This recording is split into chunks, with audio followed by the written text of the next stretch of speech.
Next up, we have Anette Dashoffy. Annette is the USA Today best-selling author of the Zoe Chambers Mystery Series about a paramedic and deputy coroner in rural Pennsylvania's tight-knit Vance Township.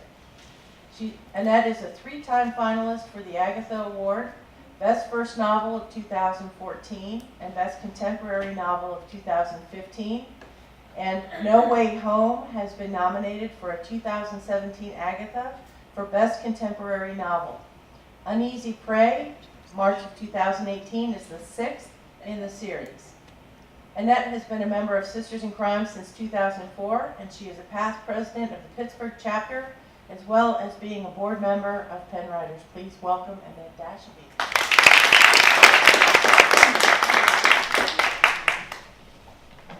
Thank you, Martha. Thank you, Susan. Thank you, Ascender. This place is great. I'm going to read a scene from Uneasy Prey.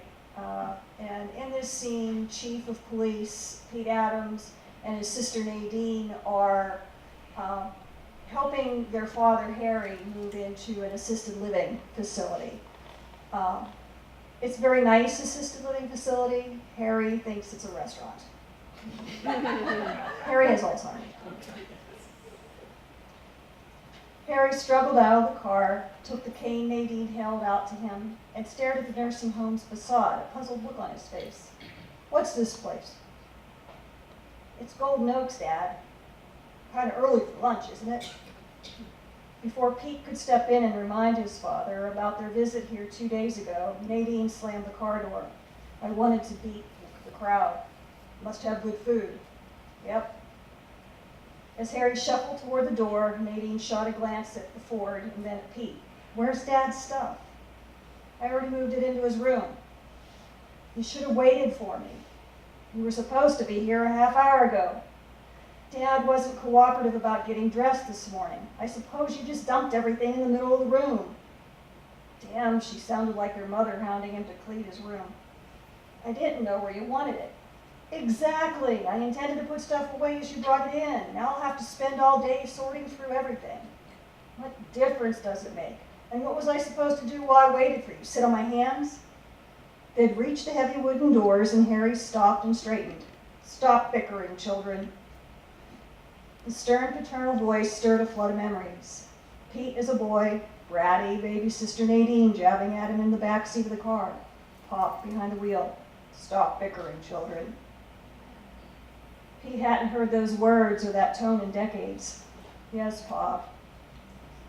Inside, the same thin, gray-haired woman who'd shown them around 2 days ago waited, a warm smile on her face. What was her name? Nadine and the other woman shook hands, and Pete caught a glimpse of her name badge. Connie Smith, that was it.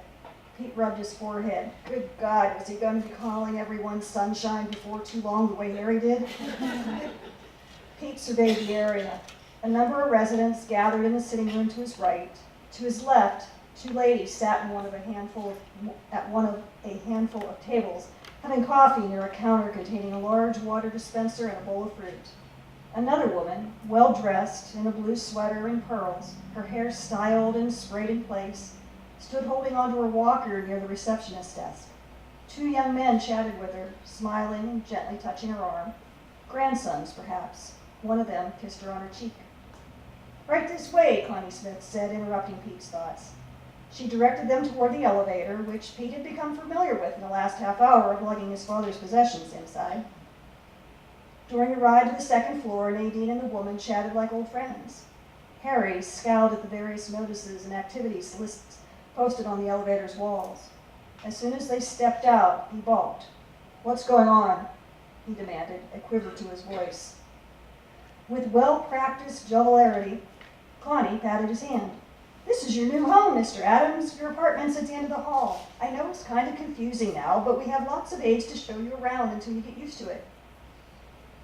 Harry's expression had transformed from confusion to fear to obstinate as the woman spoke.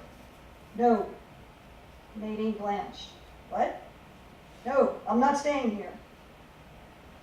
Pete had been afraid of this. When Nadine looked at him, silently pleading for his assistance, Pete gave her a helpless shrug. What did she expect Pete to do? This was a nursing home, not a jail. She shot a dark look at him and turned to Harry. Dad, we discussed this. No, Harry shook his head adamantly. Connie took his hand. You'll like it here. We have games and crafts and exercise classes. He jerked his hand free. I don't play games. I don't like crafts, and the only exercise I need is a walk around the park. Having dismissed both women, he fixed his gaze on Pete. Take me home, son. Harry turned to get back on the elevator, and Pete believed he would have, except the doors closed before he had the chance. Damn it. Nadine appeared on the verge of tears, and the Smith woman promised everything would be fine. Watching Harry jab at the down button, Pete wasn't so sure. He moved closer to his father and whispered in his ear, Pop, we need to talk about this. I'm not talking. You can't make me stay here. I'm going back to my house. Not yours, not Nadine's, mine. Pete's headache ratcheted up a notch. The house, Harry's house, which he shared with his late wife for decades, had been sold to a nice young couple years ago when Nadine had taken him in. Pop! The elevator doors swished open. The elderly woman in the pale blue sweater, who had been speaking with her grandsons downstairs, stood inside with her walker, blocking Harry's entrance. But he also blocked her exit. She stared at him wide-eyed. Oh, excuse me, she smiled, and Pete couldn't help but think she must have been a knockout in her younger days. Harry must have been thinking the same thing. No, excuse me. He stepped aside with a grand and gentlemanly sweep of his arm, inviting her out. Why, thank you. She stepped from the elevator with remarkable grace for a woman on a walker. You must be new here. She extended her hand. I'm Barbara. Harry took the offered hand, and for a moment, Pete damn near thought the old man was going to kiss it. Barbara, what a lovely name for a lovely lady. I'm Harry. It's a pleasure to meet you, Harry. What room are you in? He looked at Nadine and the Smith woman, both of whom gaped at him. Well, what room am I in? Room 224, the Smith woman stuttered. As if Barbara hadn't been right there to hear, Harry turned to her and repeated, Room 224. How nice, I'm right across the hall. We're neighbors.